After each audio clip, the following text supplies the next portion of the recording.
Hello, everybody. Welcome back to the Fumble Live. Happy Taco Tuesday. We have a lot of news to get into today, but before we do all that, make sure you subscribe, tap the bell, give this video a thumbs up, leave a comment below, and share it with your friends. Here's the Fumble Squad. I'm Devin Howard. You can find me on Instagram as @DevinHoward. Chris. It's your boy Chris. You can find me everywhere at CK2K. Hey everybody, it's your girl Jackie Ray. You can follow me everywhere at JRay the Fanatic.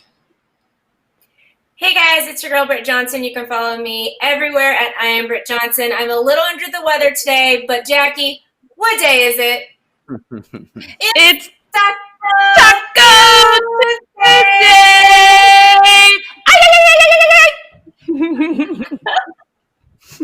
I love it. I knew that was coming. All right, you guys. So yes, it is Taco Tuesday. Start planning the tacos that you're going to be making for dinner tonight. I know I am doing that, and I'll probably have tacos tomorrow night too, just because I tend to have them many nights during the week. But let's get into the first news story. We have to talk about Odell Beckham Jr. He came out and said the NFL season should be canceled. So we have 6 weeks to go until the start of the regular season, and he just said, quote, "I just feel like the season shouldn't happen, and I'm prepared for it to not happen, and I wouldn't mind not having it." His reasoning, he said, quote, "Obviously with everything that's going on, it doesn't make sense why we're trying to do this. I can understand basketball was already in the playoffs. 5-on-5 basketball in an arena is going to be more intense than regular season games. Hooping is different than playing an 11-on-11 contact sport where there's 80 people in a locker room." So we saw the NFL, cancel a bunch of things. We've seen athletes opt out of the season, and Odell just says that the league should just go ahead and scrap the whole season, but he knows they won't because of all the money involved. He said, quote, "We're not ready for football season, so why are we trying to push forward? It's obviously for their money." And that bothers me because there's always been this, and I hate saying it like that, but the owner's attitude is, oh, we own you guys, and just that unfairness going on that they don't see us as human. So he's not the only player who's worried about the coronavirus. As I mentioned earlier, a lot of players have been opting out. More than 40 players have decided to skip the season, which is reportedly a much higher number than the league thought they'd see. And now the NFL is trying to move up the deadline for opting out so players have less time to make their decisions, according to some reports. So, Jackie, I want to go to you first. Are you surprised to hear that Odell thinks the season should be canceled? I'm surprised this story just came out. He actually said this before the July 24th NFLPA agreement on the COVID, and he reported to training camp on July 28th. So I'm surprised, we're just now talking about these terms from him. I don't think he's going to, move forward with that, because obviously if he would have probably not reported to training camp. So I think my biggest surprise is the deadline on the, how long they have to decide if they're going to opt out. I think Thursday is a little quick. I think that everything we've seen with this virus shows that it's pretty fluid. You don't know, how things are going to go. You might feel some way about it today. You might feel a different way about it tomorrow. But no, I'm not surprised that Odell or anyone would say something like this. Everyone should be somewhat concerned if you're going to be all hugged up, faces and all body parts all in your face. Everyone who's in that position should be a little concerned. I'm not surprised he said that. I'm just surprised it came out, when it did, because he did that interview actually before the July 24th. So, yeah. Mm-hmm. I do want to add that despite everything that he said, he will not opt out of the season, like if they do continue, as they probably will, having the season start. So he will be playing. So, Britt, for my next question, I want to ask you, how does it make the league look to have one of their best players speaking out against the season starting? It's different because it's Odell Beckham Jr. I don't think a lot of people listen to him. They think he's crazy a lot of the time. So I don't think the league's worried about him saying anything, because he said stuff before and nobody cares. I think if it was somebody like, Russell Wilson coming out, or Patrick Mahomes saying that same thing, I think it would hold different weight than Odell Beckham Jr. saying it, just because he says stuff all the time and people just think he's dramatic and sensitive, whatever you want to call him, and whatever opinion you want to have about him. But as far as the whole is concerned, I don't think they care that he's saying it. Later on in Britt's take, I guess I'll give you guys a little hint. I'm kind of going to be talking about the difference between opting out and then cancellation of a season and what that means for players individually, because it is like a huge difference from saying you're going to opt out and from the league entirely canceling this season. So I'll get more into that during Britt's take, but I just don't think they really care what Odell Beckham Jr. thinks personally. Okay. Yeah, you guys, so stay tuned for the end of the show when we'll dive deeper into this with Britt's takes. But Chris, I want to ask you, it kind of leads me into my next question. Well, first of all, do you agree with what Odell said? And also, do you feel his statements make less of an impact since he is still electing to participate? I agree. Yes. I've been very vocal on how I'm not allowing myself to get very excited for the season, when it starts, and then, I finally see the Saints play. Sure, I'll probably be a little bit more hyped up about it, but after all the conversations and all the thinking that we've, been doing on this show, I'm just so worried about how this season's going to be, and even if we're going to get past a week one, you know what I mean? So, no, I hear what he's saying, and I completely agree with his comments, but it does kind of contradict. They kind of do contradict themselves when he says this and then still goes and shows up, but in that same breath, it goes to what he was saying in his statement, knowing that the league is going to do what they got to do for their money and whatnot, and he's going to do what he has to do for his money as well. So he's going to go and show up. So I'm not going to hold it against him for going, and I think he has the right to speak his mind on how he feels about it, because I don't disagree, but he knows that he wants to go get his check, so he's going to go and play. So I don't disagree with him. Yeah. Okay, let's move on into the next news story, you guys. Let's talk about J. Cole. So, Chris, yesterday you showed us a video of J. Cole. CK2K. Everything's CK2K. What? He's still trying to get them shoes. He's still trying to get them free shoes, y'all. Sponsor him, all right? Sponsor him. But anyway, so J. Cole was shooting hoops, and now the Pistons are offering him a tryout. So the Pistons were one of the most disappointing teams in the league this season, and I guess they're trying to turn their luck around. They've decided to give a 35-year-old rapper a shot. They tweeted at J. Cole saying, "We see you out here. You said they only got 12 slots on the Pistons. Hit us up for that tryout. This is for all the dreamers." And this all comes after Master P told TMZ Sports that J. Cole is training to be an NBA player, and he's actually serious about pursuing this as a career. J. Cole has written about how he gave up on his basketball dreams in order to pursue music, but now he's hoping for a second shot as an athlete.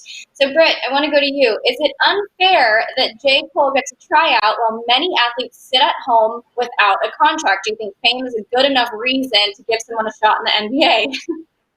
No, I think this is the most ridiculous thing. And let's talk about J. Cole's history as a basketball player. He didn't make the team, his high school team, 2 years in a row, and he became the team manager after that. He started working harder. He ended up playing a little bit. Then he goes to college. He went to St. John's because of an academic scholarship. He had a 4.2 GPA. He did not try out for the team the freshman year. Sophomore year, they had him as a walk-on. He doesn't end up really playing. He played a little bit in preseason games and then didn't even play during the season. And then his junior year, guess what? He's on the practice squad for the women's team. He's helping the women's team on the practice squad, which is probably where he got a good shot from, because we know me and Chris always talk about when we have a better shot than we want to. But that's it.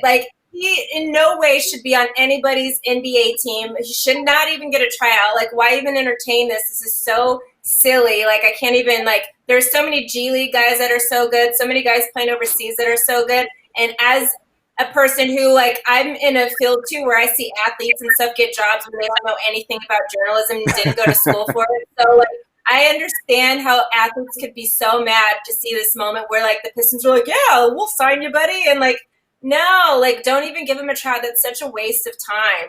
Just wasting everybody's time. And on top of that, he's 35. Sorry, you didn't come out with LeBron. You guys graduated the same year. LeBron is literally one of the greatest athletes in the world, and he's already on his ticking time of getting out of basketball. So no, you don't get a shot. I'm sorry. Sorry, J. Cole. The dream will die with you. This can't happen. I love the passion, Britt, and I totally see where you're coming from. Jackie, there have been a variety of reactions to this news online. For the people who are outraged by it, do you think they're being too dramatic, or do you feel they're in the right to be upset? I mean, people are going to feel how they want to feel. You know, I'm one of those people that I kind of, you know, if my path takes me to a certain place where I have a little bit more advantages than other people, because that's all this is, you know, like Britt said, there's a lot of people who have worked hard, who have the skill set, probably more skill set than J. Cole, but probably won't even be looked at. They're not even, no one's going to tweet out, come to our tryout, because they don't have the name J. Cole. You know what I mean? Like, I'm not, you know, so I get it, but at the same time, I'm the only one who won. Say it again? I said, to be fair, the athletes should be the only ones really mad. I don't think fans should be so mad about it. You know? Yeah, I totally agree. I totally agree, but, you know, because I get it. You know, there's legit some people that should probably have a spot on a roster right now, but they don't for whatever reason. So seeing this tweet from, and I get some people would be like, I don't really want to play for the Pistons, but if it came down to not playing or playing and they got this tweet from the Pistons, I'm sure they'll be like, all right, screw it, I'll take it. But at the same time, they're not going to get that tweet because their name is not J. Cole. So but I'm never one to dog anybody. You know, whatever road that you land on and you still have dreams outside of the road that you're on, if you can put your name out there and say, hey, what do you think? And somebody bites on it, that's not his fault. People should be mad at the Pistons, not at J. Cole. I think people are mad at the Pistons. I think that was mostly what I was I'm not mad at the Pistons. Oh my it's the Pistons. How you gonna be mad at the Pistons? It's the Pistons. Let them do what they're gonna do. It's not gonna work anyway. So just let them do what they're gonna do. If they did end up signing J. Cole, I think it would just turn them into even more of the laughing stock of the NBA. Like, I don't think anybody would be able to take them seriously. What about the Knicks? What about the Knicks? I mean, it's not the Knicks that did this. I know. What if the Knicks did this tweet? No, that's all I want to know. Look, no, I'm happy because I'm giving the Pistons all the credit in the world because that tweet is a lyric from one of his songs on his last album, KOD. It's coming from Friends, where it's talking about the 12 open spots on the Pistons. That's a lyric on the song. So the fact that the Pistons are out there trying to make a meme of that song on top of everything that's going on with him thinking that he's going to come in the league and whatnot, I thought it was great. So I had no beef with it. But again, I didn't take it serious. I mean, I know the Pistons are bad, but I'm guaranteeing, and I'm going to take a little shot at my Knicks, the Pistons aren't going to take a shot at J. Cole before the Knicks would, because the Knicks got his best buddy in Dennis Smith Jr. So if anybody was being serious about it, the stupid Knicks would be there trying to get J. Cole on the team. So I didn't take it serious. I know a lot of people were taking it serious. I thought I applaud the Pistons. Like, I see what you guys did there. Y'all playing with the lyric. Okay, that's cool. But if he does actually then try out, then we'll have a different conversation. Then I'm gonna be, and I love J. Cole's my guy. Remember, CK2K. Let me get those sneakers, my guy. But at the same time, if I see him working out, I'm gonna be right there with Britt talking about let's talk about your history. I tried to be nice about it yesterday. I didn't mention everything, but my girl Britt said, "Look, I ain't sick no more. Let me talk about how trash you were when you played basketball." And she went in on everything. So yeah, no, I had no problem with it because I took it as a lyric. I didn't think it was serious, but I think it's funny how, you know, it's getting blown up the way it's getting blown up. But we'll see if he actually gets that workout, because I doubt he will. I don't think he will. Now I gotta listen to more J. Cole. I didn't even know that lyric. I gotta listen to some more J. Cole. What song is this in? Friends. It's on KOD. Okay.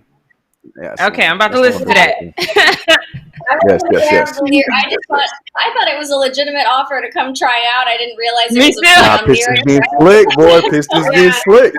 Jackie, you are missing spots now, like how Devin misses Friday. Devin, I know. Man, what's happening right now? We know you guys now. I am not going to miss. Right, exactly. I'm like, what song? See, but this just makes Devin's been on, yeah.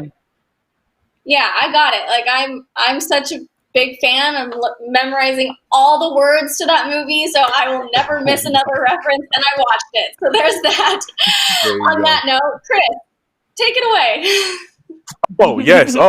I'll take it. Okay, going right in the post up. Chris, quarantine edition. J. Cole, you was watching. You thought I didn't see I'm paying attention, my guy. So I'm size 11. All right, CK2K. I'm just saying, like, hit me up, man. Let me know, my guy. Like, come on. Anyways, yesterday was it was another fun night of basketball. Laker fans are super excited about getting the 1 seed. You know, we had a lot of dope matchups. We had buzzer beaters. We had all kind of crazy stuff. But the whole night, in my opinion, even though there was games before, the whole night, where all the fun games began was when the Grizzlies played against the Pelicans. We talked about the Pelicans and what they've been doing with Zion, and Zion Williamson finally did what we all said on this panel by saying, look, man, I can play, let me play. And the Pelicans did that, and they were able to keep that lead that they were losing in that fourth quarter and win that game. But the prime matchup was the fact that it was John Morant, who everybody on this panel is on agreement is going to be Rookie of the Year, versus Zion Williamson, who a lot of people want to be Rookie of the Year. And people have been trying to put the two together, or put the two against each other all year, but they keep trying to tell us, like, we are homies. Like, we know each other. We grew up together. We played together. And that was definitely no different after the game, because they, you know, even though they're both competitors on the court, as you expect,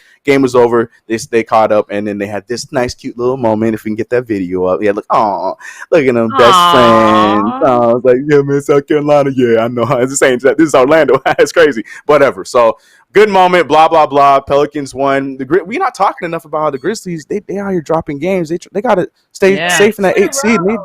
They losing games. And to teams that they should not be losing to. The Blazers and the Pelicans. Teams that are trying to take their spot. So, I don't know. But, good. So, good moment. Aw, cute. John Morant.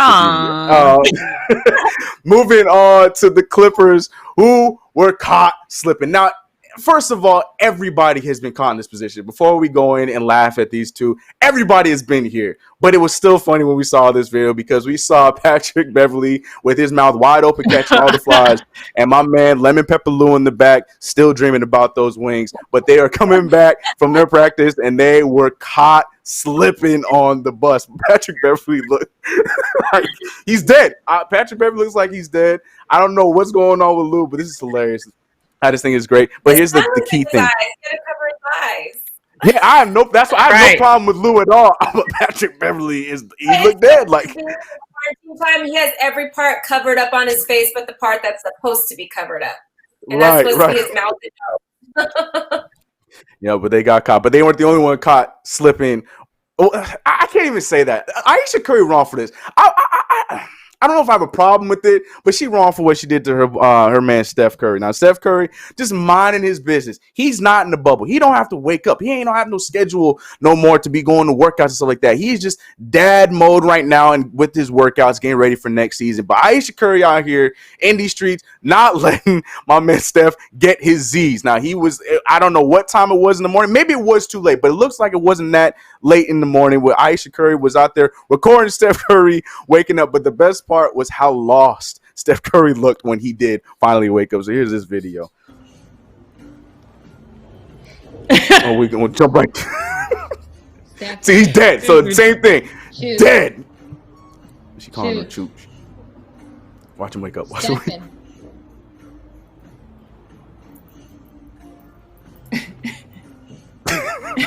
I hate being woken up. Aisha. I don't know.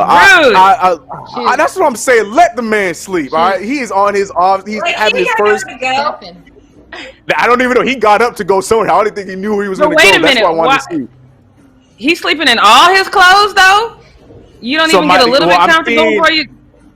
No, but I'm seeing in the caption it was a nap. Yeah, so Okay, so I'm the only one who gets comfortable for a nap. I'm not sleeping in my giant sweatshirt for no damn nap. That looks hot. He's got the AC on 24/7. I don't know. They probably he just keeps his house cold. I don't know. I used to wrong for that. I hated that.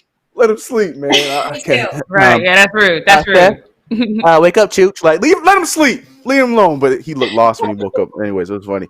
Moving. Oh my gosh. We're going back to the Pelicans Grizzlies game. God, Doris Burke is the GOAT. She is so funny. And then she caught everybody off guard with this joke, and I was genuinely belly laughing when she just out of nowhere, Doris Burke, just I wouldn't even say it was out of character. It just was out of left field because I wasn't expecting. Anyways, Lonzo Ball goes to the hoop, draws, or he should have drawn a foul, but they called an offensive foul, maybe because he need John Morant in the giblets, so they're thinking it was that. But anyways, what happened? It was called an offensive foul. They reviewed the play, and Doris Burke was saying, because they were reviewing it, saying that it might have been malicious intent, but it wasn't. And Doris Burke was saying that that was not the case. There was nothing malicious about the play, and she ended up being right. And we learned how much Doris Burke enjoys being right. Here's the video.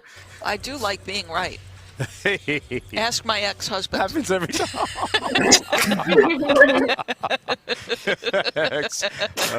There's a reason it's X, huh? Yo, I was watching this and it caught me off because I just wasn't looking. Because I was so mad that they called offensive foul. I'm like, yo, man, y'all kill Zoe when he don't go to the room. He goes to the room and calls offensive foul. I was mad. So I was looking on my, I don't know, I was doing something on my screen, and then this happened. I was just like, whoa, Doris, whoa. I thought that was so funny. Doris Burke, she is the GOAT. I don't care. That had me laughing. Doris, go on. Moving on to Joel. Dual 180 Embiid and my boy Shake Milton. Now, I don't know if you guys have been paying attention to social media, but these two got a little bit of a spat at the end of the game over the weekend, and it looked real. Now, Shake was mad when Joel Embiid called him out. Now, I was actually watching this game, and Joel Embiid had no right to be calling Shake out because it was his fault, and it put the blame on Shake. So I'm Team Shake on that whole argument, but it doesn't matter because it all they seem to have made up. Shake went straight to Joel Embiid and let him know how he felt before the game started, and then on top of that, hit the buzzer beater in the game. You can see that it was just basketball talk, not a big deal. They're all good, but Joel Embiid still went out and tweeted this, saying, "Shake came up to me before the game and said it became personal for me." Just like MJ LMAO. Nice shot, young fella. And yeah, it really was personal because Shake went out of his mind. He was the offense for this team. And I will admit again, game 2, Ben Simmons did not look good. He even fouled out. I think he had like 6 points. Did not shoot a single three, but Shake Milton was out there carrying the load on the offensive end, along with Joel Embiid, who had a great game. So yeah, Joel Embiid and Shake Milton were the ones that actually carried the team after that. What'd you say about Ben Simmons? What'd you say? I didn't hear you. Can you just say? No, I'm not gonna. Yeah, okay. This is about my boy Shake. No, we giving all this credit to my guy Shake. Go ahead, Shake. Yeah, he's making me look bad. Check the receipts on that though. 2 games in a row. No, I'll say it. I'll stand by it. So people who may not know, me and Jackie did a live. We talked about our hot takes. My hot take was that my hottest of hot takes was that I believe that Ben Simmons was going to at least shoot 1 3 for the next every game in the bubble. 1 3. I just thought he would shoot it. I didn't say you're gonna make it. I thought he was just gonna shoot it. I thought maybe no crowd in the stands. You had all the chance to be as confident as you want to be. You came in confident. You were shooting them in the scrimmage games, and then all of a sudden I'm 0-2 right now. I don't care about how they do. And the people in the chat laughed at me when I laughed at you. They said you was right. It was coming. So I'm just this ha just ain't for you. It's for everybody. Ha ha. Ha ha ha ha. I'm just carry on. Whatever, man. You making me mad, Ben Simmons. Golly. And then on top of that, only a 6 point. This is not me crashing Ben Simmons, but I could if I had more time. Anyways, moving on to football. We're gonna be talking about an old man. We're talking about the retirement home Tampa Bay Buccaneers, and this is about Tom Brady, who is celebrating a birthday, and his old friend Michael Strahan wished him a happy birthday. Well, the only way that Michael Strahan would know how. He sent him out a tweet saying, "Happy birthday, Tom Brady. Enjoy the day, my brother." Yes, I had to use this photo again. And look at my man Tom in the back, slumped after a sack in the Super Bowl game where, of course, the Giants won the game. But I got to say, look, man, Tampa Brady, he's here with the comebacks. And I ain't going to lie to you. His comeback was pretty solid. He came back to him, responded to this tweet, and he said this. He responded to Michael Strahan with, "Thanks, Mike. Guess we'll just have to run it back on a football field where I still go to work every day." Winky face. Got him. I mean, you can celebrate all that, but then Tom Brady did go on to win some Super Bowls. I mean, we debatable how he won the Super Bowls past that, but we're not talking about that. But I gotta say, the comeback, I'm gonna give old man Brady that's a good comeback. The winky face. Not the right emoji, but hey, I get it. That's not a good comeback. That is not a good comeback. You don't like it? Why not? No, because number one, first of all, this picture was from the game where literally the Patriots would have had a perfect season had the Giants not ruined. The Giants were a wild card, barely made it into the playoffs, and then go on to win the Super Bowl. And then Michael Strahan's like almost 50. He's like 48 or 49. Right. So he wouldn't be playing anyway. Like he's older than Tom Brady. I could see if they were the same age. Tom Brady at 48. Tom Brady's like 42. The point of the matter is the reason why I think this is a good comeback is the fact that he is still relishing on a past moment while Tom Brady is still out there on the field, actually still making moments on the league. 48 or 49. I don't care. You going hit them with that? Comeback. Yeah, go hang on Tom Brady since he's your best friend now and you're sticking up for him so much. No, Stop. He's playing for that poverty franchise. He's so funny. You going to lunch with Ben Simmons and Tom Brady. Y'all ain't going to eat much. Anyways, I'm just saying he's still playing. Michael Strahan ain't playing, but up until I do like Michael Strahan. It's not that's not it. But we Tom Brady though is out here being a little outdated and being a little frugal with his money because he was caught. He was caught still using iPhone 6 Plus, and I guess this mattered to people. It didn't really. I could care less what phone Tom Brady's using. I don't care what car he's driving. I don't care what he's doing. I thought it was gonna come back. But anyways, he's out here just enjoying Michael Jackson, having a good time, listening to Rock With You. But man, did Twitter notice the top middle part that I wouldn't have even paid attention to, where the thing said Tom Brady's iPhone 6 Plus, and the internet lost their minds with this, talking about Brady's so poor he can't do this. Brady's so outdated. Brady old man, he don't know how to work phones. La la la la la. I don't. Maybe it's just because I don't care enough. I don't see what the problem is. I also know people like my brother's a crate. I'm not saying Tom Brady's a tech guy, but I'm just saying he has an old phone that has all his music on it. He don't want to pay for no Spotify, so he uses the phone with all the music on it when he goes drives places compared to the phone that he has everywhere. So I'm just thinking that Tom Brady may be doing that. Tom Brady, we know, probably got like 5 phones. Who knows? But does Tom Brady deserve his clowning for having an old phone? Let me go to you, Miss Devin. Do you think that Tom Brady should be getting clowned for having an old phone and he should be getting a new phone because he got money? Sorry, I was muted. I forgot to unmute myself. Okay. That's a great question. I respect him for having an old phone, actually. I'm the type of person that goes through phones very quickly, mostly just because I break them, and I really shouldn't be so careless with a phone because they are very expensive, and I respect him for having an old phone and not feeling like he has to get the best of the best. So I will say that. Mm-hmm. Yeah, I just don't care. That's my problem with this. You got an old phone, you listen to your music, like run your life, my guy. Like I don't care. We could talk about the car he in. I don't know, but there were people that were like, "Yeah, man, iPhone 6 Plus, best iPhone." I was just like, "Yo, y'all care too damn much, man. Y'all need this quarantine need to end. Y'all need to go outside." It might be the ringtone. That's true too. 100% facts. Yeah, that's true too. But I didn't upgrade my phone forever and it wasn't because of the music, because you put those on your cloud and you can just download that back. But I didn't upload. Tom Brady don't know that. Brady don't know that. He might. Shut up. But I didn't change my phone forever because the ringtones don't carry over, and I had a ringtone for every single person in my phone. And once you change phones, you got to get a new ringtone. So I'm like, nah. Nope, keeping my phone and the ringtone. I had a X forever until I switched to when I got the X, when X came out, and I still have my X now. I think it's like 2 years old. But I'm not getting every new iPhone that comes out. It's just not happening. I didn't change my phone. When I saw the pictures from the 11, that's the only thing that made me change my phone. I was like, "Ooh, my phone! These pictures grainy as hell. Let me go ahead and upgrade this phone." That's the only reason I changed my phone. Oh my goodness! Well, from Tom Brady's iPhone, where we got an Olympian that's out here just showing off. Now, I'm curious to see how you guys feel about this. I think I know how you guys feel about it, but we'll see how it happens. But this, we saw a video that just came out of nowhere on a Monday from Olympian Katie Ledecky, who was just who we know is one of the greatest swimmers in the world, who just decided to flex on us. And look at her; she gonna go the length of the pool, balancing a full glass of milk on her head. Now I thought she was just gonna be kicking the whole way down, but then when she started hitting them with the strokes, I was just like, wait a minute. So it's on her head. and she goes all the way. Not a drop. You can see the milk moving, so it ain't like, you know, ain't no tar or nothing in there. That's actual chocolate milk in there. I could do a book on my head walking, and she's swimming with chocolate milk on her head. I don't know how she does this. That's so much neck control. Yeah, 100%. Her head does not move. She has a what? Maybe she has a bun in her head right there, and she stuck it inside the bun. But that's still problematic. No, so but why though? The restraint in your neck right there from just holding it and not even moving your head is crazy. That's so crazy.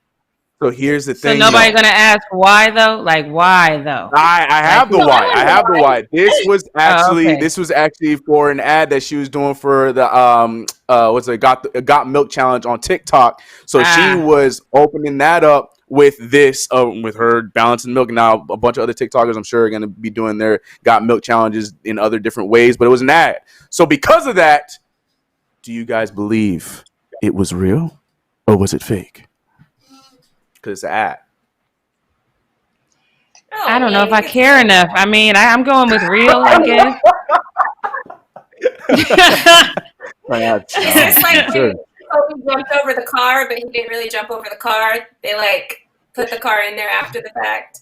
Like one of those kinds. Yeah, and then I was the main one that was saying that I don't care if they put the car in after the fact. Kobe could have done it. Like that was my take on it. So I was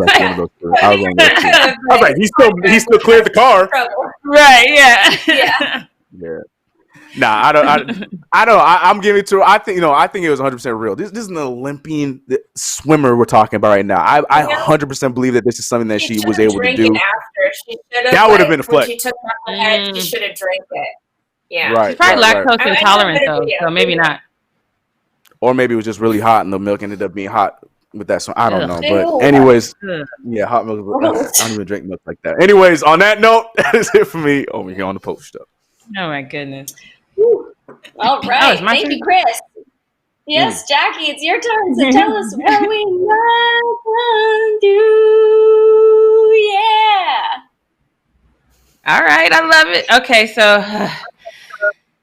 what I'm not going to do is get extremely frustrated on this. What we're not going to do, because people out here losing their whole entire minds, and now I got to talk about it. So I don't want to give this guy a lot of time, but if we could just pull up his screenshot so you could see his Twitter name really quick, Leo, if you don't mind. Nope. Next guy. This guy we're going to get to too, because y'all going to have to help me drag him. He's a hot mess. But this one, the one I want is of Clig Davius, I think is his name.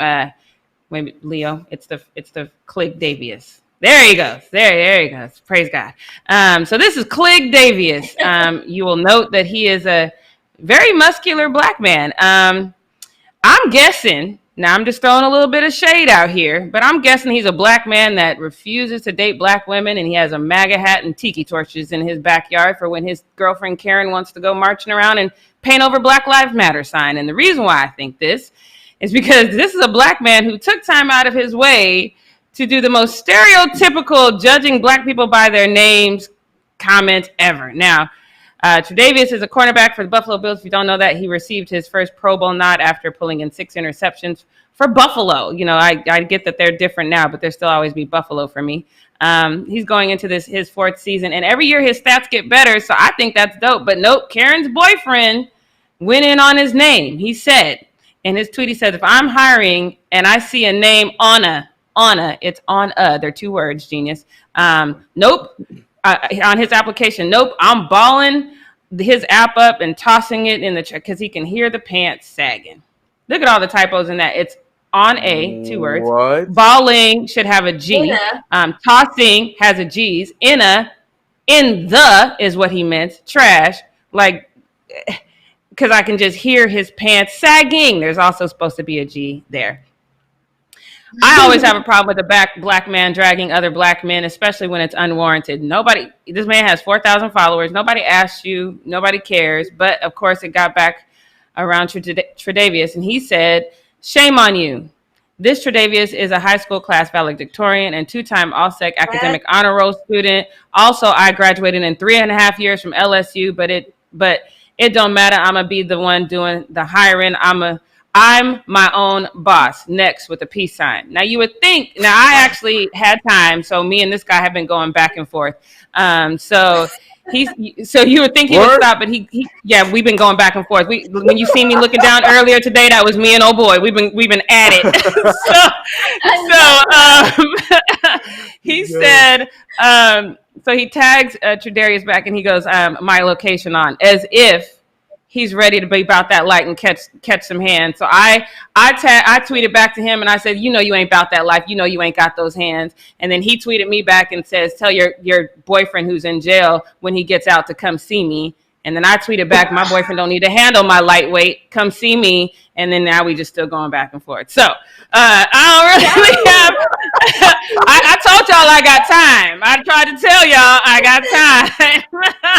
So we're going back and forth. So if you ain't got nothing else to do, venture over to the Twitter because the beef continues. But yeah, so anybody got anything that they want to say? Because I'm telling you, I believe I want to see his girlfriend. I've been trying to dig and find his girlfriend that's not going to take him home to her parents. But Britt, what do you think?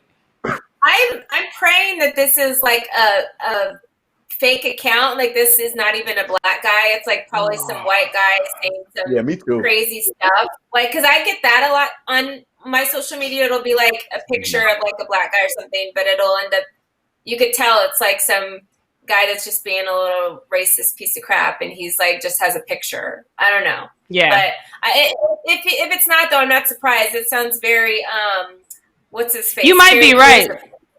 It does sound very Terry Crews, but he also talked about, I don't know if you saw that little Polynese dog that he had in his picture, his Twitter thing. There was a whole thing about how, oh my God, what am I going to do? Because my dog attacked somebody. That's not a very super muscular, like how you let that little bitty dog drag you down the street. And he said, yeah, we was on a walk and my dog took off and off the leash and drugged me and attacked somebody. There's too much muscles for a dog this big to be dragging that dude down the street. So maybe you're right. Maybe you're right. But like I said, I got time, so I went through his Twitter account and I saw that. But look, yeah. I was just going to say, I want an update on the Twitter war tomorrow, because I'm like, and if someone says something I don't go on Twitter ever, but whenever I'm doing research for my stories and I look at Twitter responses and there's one that really gets to me, I end up like just going at it and I'm tweeting away, so I want to hear about this. Yeah. See, now y'all know. Y'all know what I mean when I say I got time. And if I don't have it, I will make it. So look. All right. So now let's go from one idiot to a racist. Now this is Aubrey Huff. Now you can put that other screenshot up. I have never heard of this man. I'm sure Britt has because she's a baseball fan. He's a former baseball player, which explains why I'm not a fan, because I'm not a big fan of baseball. But he has a podcast now. And if you look really closely on there, he says he's also the proud protector of toxic masculinity. If you scroll through his Twitter page, because again, I had time, he is a strong supporter of Trump, and he goes on this huge tirade about how George Floyd was resisting arrest. He brought everything on himself. So clearly this man is a racist. So he proved that, and he sprinkled his daily dose of racism onto his tweet where he said, young men. Now, y'all remember this picture because we talked about this last year. Young men, this is not how a man is supposed to dress. Carrying a purse is not cool. I suppose dressing like this makes it easier to kneel. Hashtag emasculated.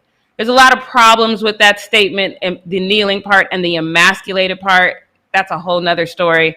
But because again, I said I had time and I was about to go in on this one, but Jamil had my back. She got in there first. And you can put that other tweet back up on, because she said, pull up on LeBron with that same energy then, since you don't think he's masculine. I wish you would. This is what I wish you would look like for me, because that would be totally different. Now, LeBron would handle himself accordingly because he's a big superstar. I would like to see high school LeBron deal with this dude. But anyway, the knee thing is what bothered me the most, though, because I know what he's saying. He's just kind of saying, here's a feminine black man, with shorts on and a purse, that makes it easier to everything is wrong with this comment. I was about to go in a not so tasteful way, if you will, but then I stood down, because here goes Colin Kaepernick's mom. She goes, poor, pathetic Aubrey is desperately seeking attention. That's probably the best way I could have said it, because that's literally all he's doing. And if you go through his his Twitter page. It's all he's doing. He's begging Yep. for attention. And if he needs something to do, though, he can go defend his boy, because that HBO interview, there's a lot to defend there. So get busy, my guy.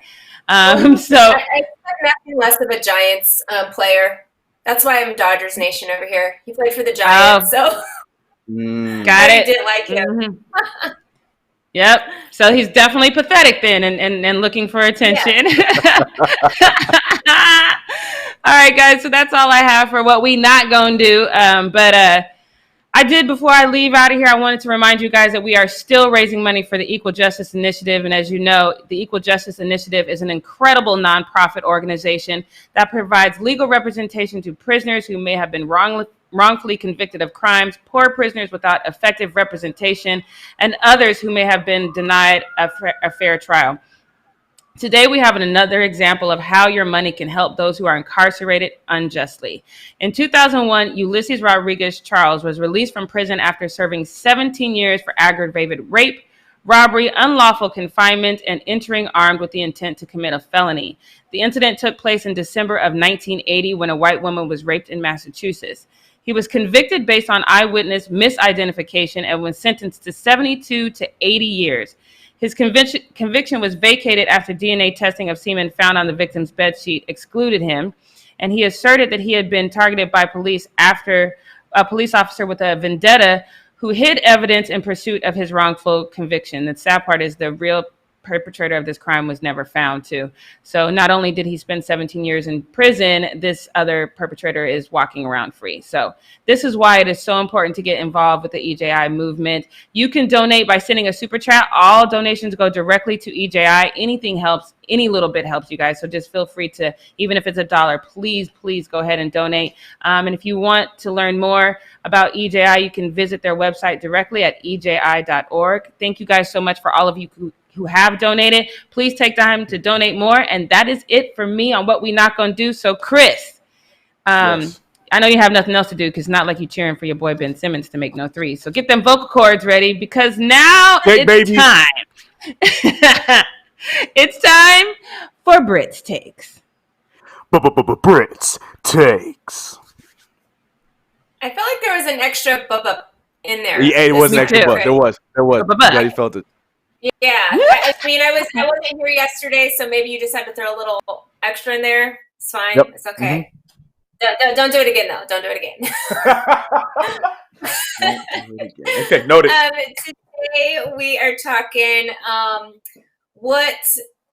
how this whole pandemic and stuff's going to go with players and opting out and whatever, and could it potentially be problems for the leagues later down the line. Now, I know one of the biggest reasons why we think all the leagues obviously came back is for money purposes. Those TV deals, especially like NFL and college football, who plan on doing this without a bubble. We see what the MLB is doing right now. They actually just had to postpone the Cards and Tigers 4-game series because 13 members of the Cardinals tested positive for COVID-19. So this is now another group where roughly half the team is testing positive for COVID, and yet the NFL is going to try to continue a no-bubble system like the MLB is doing, and it looks like it's not going to work. College football is another one who is still, they keep pushing back when they are going to decide when and if they should have a season or not. Most leagues, most of the Power 5 schools have decided to basically just play amongst their conferences, whatever the case is, but there's still no bubble. There's still no like real protection for these players.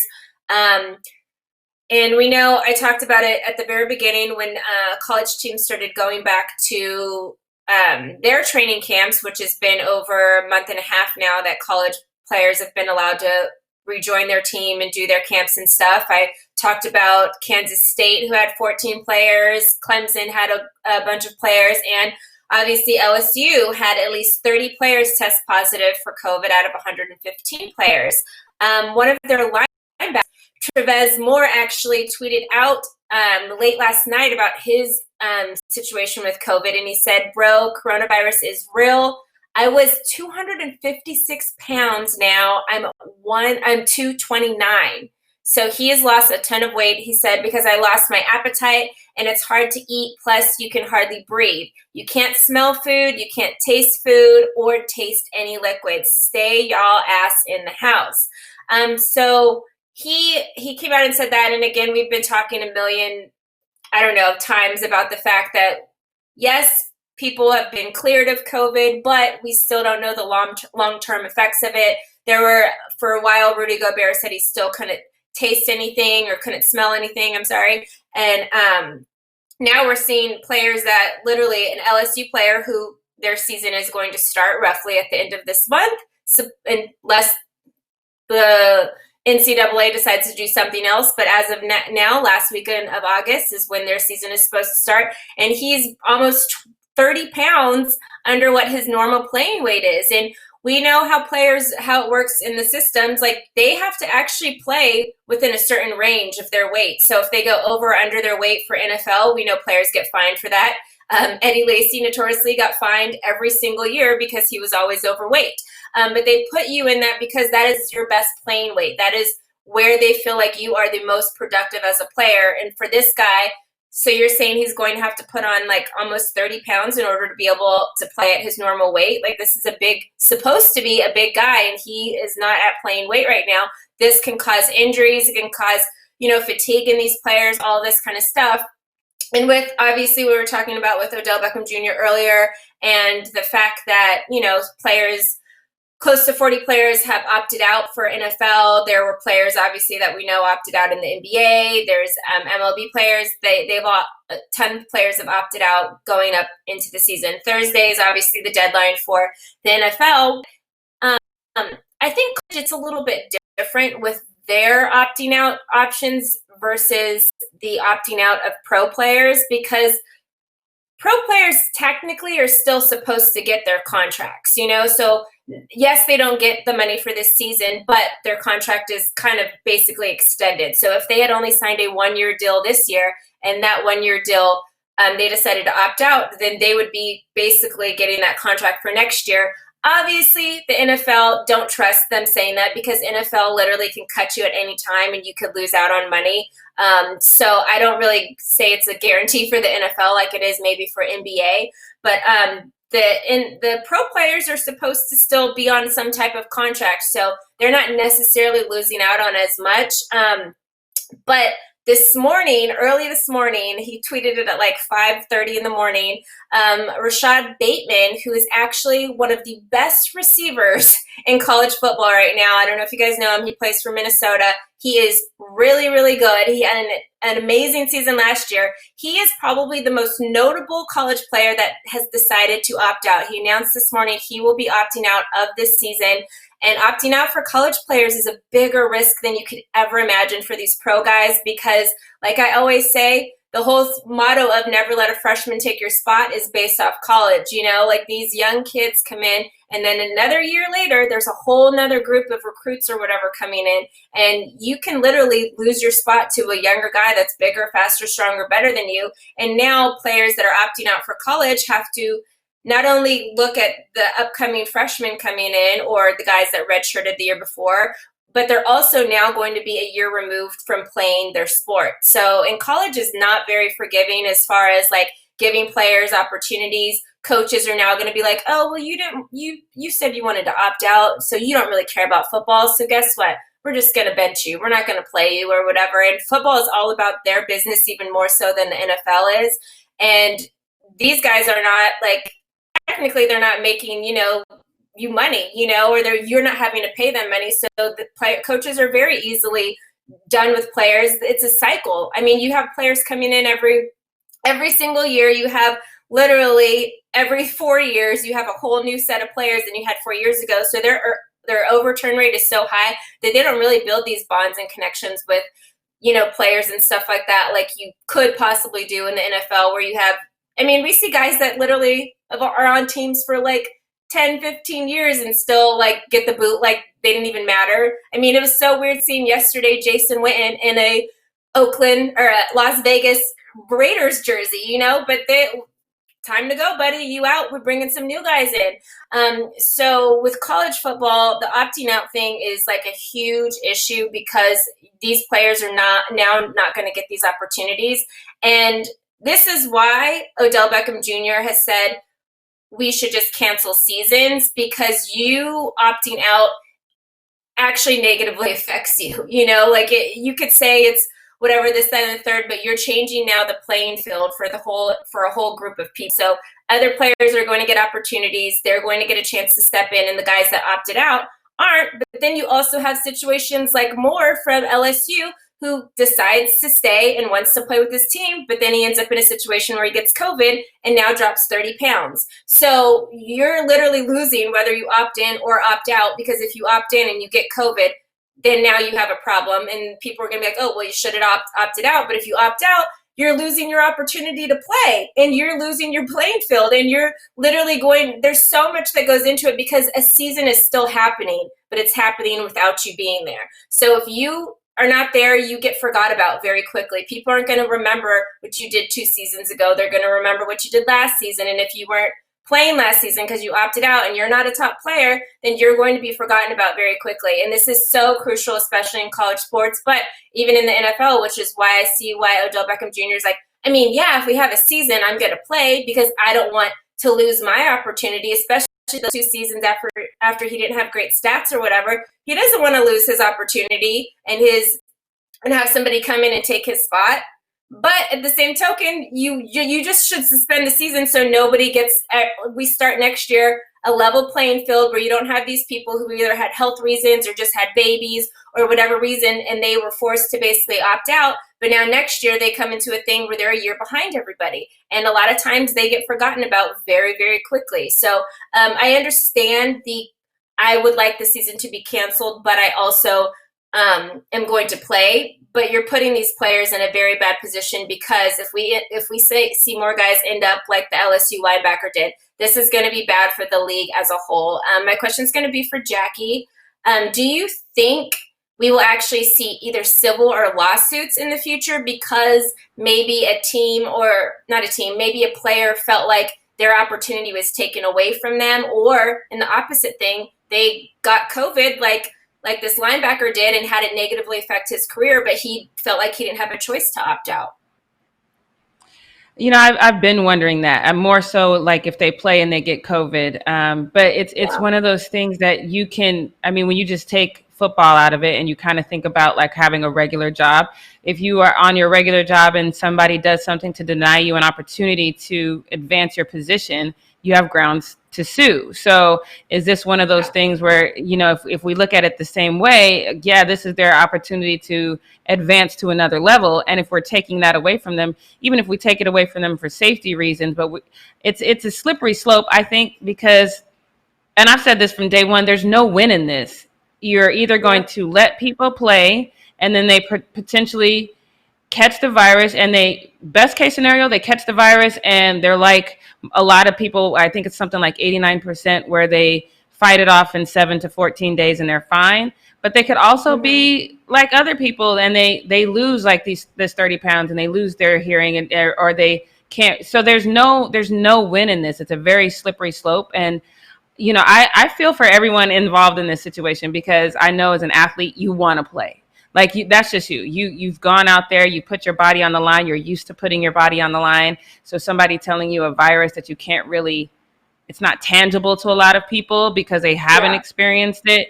It makes no sense to you to not be able to play that way. So I would think that because it's such an uncertain thing that they would be exempt from a lawsuit, or if a lawsuit did happen, they would probably have to settle like, okay, we'll just give you this amount of money because we acted in what we thought was the best interest. And I think the court would favor them acting on the best interest either way. But I don't know. It's a tough call because, you know, you don't want to miss your shot just because if you err on the side of caution, and then that's going to be the worst, right? You err on the side of the caution, say, oh, I don't want to play because I want to keep myself safe. Someone else opts to play and they're on this track that you should have been on because now you're forgotten. You know what I mean? So there's literally no win in this. So I don't know if I have a good answer for that. I really don't. Yeah, I think it's honestly like this, if it's enough to where obviously we're seeing a lot of football players that are not, I mean, compared to the percentage of football players that are in the league, it's still not a lot, but the 40 players that have already opted out, we'll see if there's a couple more before Thursday comes. But it is crazy that we're in a point that they even have to decide this because they're not doing a bubble. You know, if they were doing a bubble and the league was doing everything to make sure the players were safe, I could see maybe the lawsuit not being a thing. But because they're just like, oh, we're not going to do a bubble, but you could opt out if you want. But then players are like, well, actually, no, I really can't opt out. If there's a season, I kind of have to play because I don't want to lose my job. You know, I don't want to lose my opportunity, and NFL salaries are not guaranteed. So, like, I could see if maybe it's something like that. Like, I don't understand why the NFL just at this point doesn't. I mean, technically, they could do 2 bubbles. I know we've talked about them doing like multiple bubbles, but technically they could do 2 bubbles and extend it. Instead of us getting everybody playing on Sunday and Thursday and Monday, then we're just going to play, you know, twice a week in 2 different locations. And I mean, if you're talking about like revenue that you're getting from commercials and stuff, and if you're extending the season in some way, there's definitely ways that they can sit down and think about making up this money, putting them in a bubble-like situation and making it work. But I don't think that I've ever known the NFL to be like that. They want their money right now, and that's just it, and that's all. Yeah. But I mean, later they might end up paying for it, just like they did with CTE. They knew that it was a safety risk. They knew it was an issue, and they continued to let players play anyway. And now they ended up having to pay players out for it. So this could end up being something like this where, you'll make your money up front, but you guys are going to have to pay for it later on. But I'm interested to see how and if a season happens, both with college ball and with pro balls. I know a lot of the JUCOs, junior colleges, all canceled their seasons. So it should be very interesting to see what happens. And MLB is the only one that's not testing out the bubble thing right now, and it's not looking very good for them. So I don't know. And I was the first one who said MLB would have it the easiest, and wrong, so wrong. And it's now a contact sport. Imagine how much harder it's going to be for football, who's full contact. Exactly. So Yeah. We shall continue to follow this, and I will keep you guys updated. But that is Britt's take for today. Thank you. Thank you so much, Britt. We are wrapping up our show 2 minutes early today. So yesterday we ended right on time. Today we're 2 minutes early. Usually we run over, but today I guess we're wrapping up just in time for noon. But we will be back again at 11 a.m. Pacific Standard Time tomorrow, you guys. So make sure you tune in, subscribe, tap the bell, leave a comment below, share this video with your friends, make some tacos tonight. And if you post about them on social media, you should tag us so we can see it. Wash your hands, wear a mask, and we'll see you guys later. Bye. Bye. Ooh, yeah. This Twitter beef is getting serious. Ooh, I love it. He just told me, go take care of your